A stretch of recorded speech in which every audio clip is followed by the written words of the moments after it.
केंद्र की मोदी सरकार ने यूनिफाइड पेंशन स्कीम को मंजूरी दी है।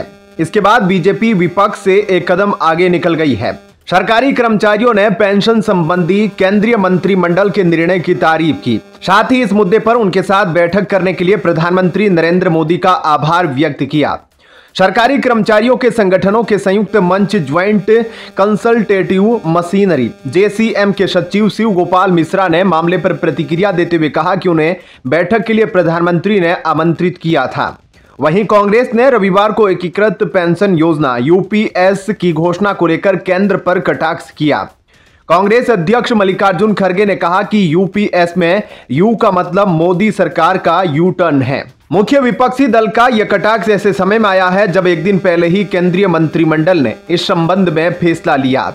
राष्ट्रीय पेंशन प्रणाली NPS के तहत 1 जनवरी 2004 के बाद सेवा में शामिल होने वालों के लिए वेतन के 50% के बराबर पेंशन की गारंटी को मंजूरी दी गई है।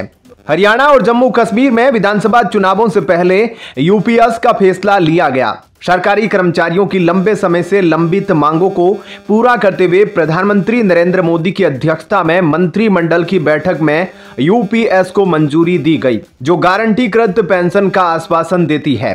सरकार पर कटाक्ष करते हुए मल्लिकार्जुन खड़गे ने कहा, UPS में U का मतलब मोदी सरकार का यू टर्न है।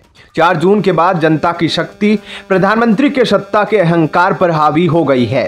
मल्लिकार्जुन खड़गे ने कहा, दीर्घ अवधि के पूंजीगत लाभ सूचकांकरण के बारे में बजट में कदम वापस लिया। वक्फ विधेयक को संयुक्त संसदीय समिति JPC के पास भेजा गया। प्रसारण बिल और लेटरल एंट्री वापस ली गई। कांग्रेस प्रमुख ने सोशल मीडिया मंच X पर अपने पोस्ट में कहा, हम जवाबदेही सुनिश्चित करते रहेंगे। 140 करोड़ भारतीयों को इस निरंकुश सरकार से बचाएंगे।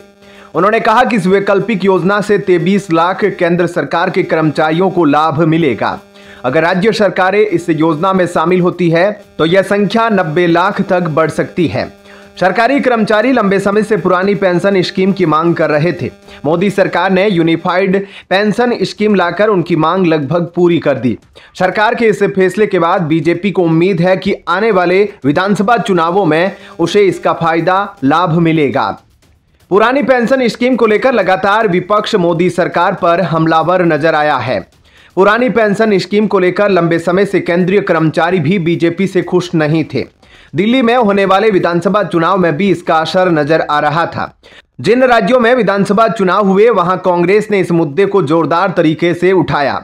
जैसे हिमाचल प्रदेश में कांग्रेस ने सरकार बनने पर OPS लागू करने का ऐलान किया था। मध्य प्रदेश में भी कांग्रेस ने इस मुद्दे को उछाला, लेकिन उसे सफलता नहीं मिली। अब इस साल 4 राज्यों में चुनाव होने वाले हैं। हरियाणा और जम्मू कश्मीर में तो चुनाव की घोषणा की जा चुकी है, जबकि महाराष्ट्र और झारखंड में इस साल के अंत तक चुनाव होने वाले हैं। लोकसभा चुनाव में पुरानी पेंशन स्कीम का मुद्दा ज्यादा कारगर नजर नहीं आया था। हालांकि सरकारी कर्मचारियों की नाराजगी इस दौरान देखने को मिली थी। 4 राज्यों में होने वाले विधानसभा चुनाव से पहले इसे बीजेपी का मास्टर स्ट्रोक बताया जा रहा है। फिलहाल इस खबर में इतना ही। आगे की अपडेट के लिए बने रहिए लाइव TV न्यूज के साथ। धन्यवाद। जय हिंद।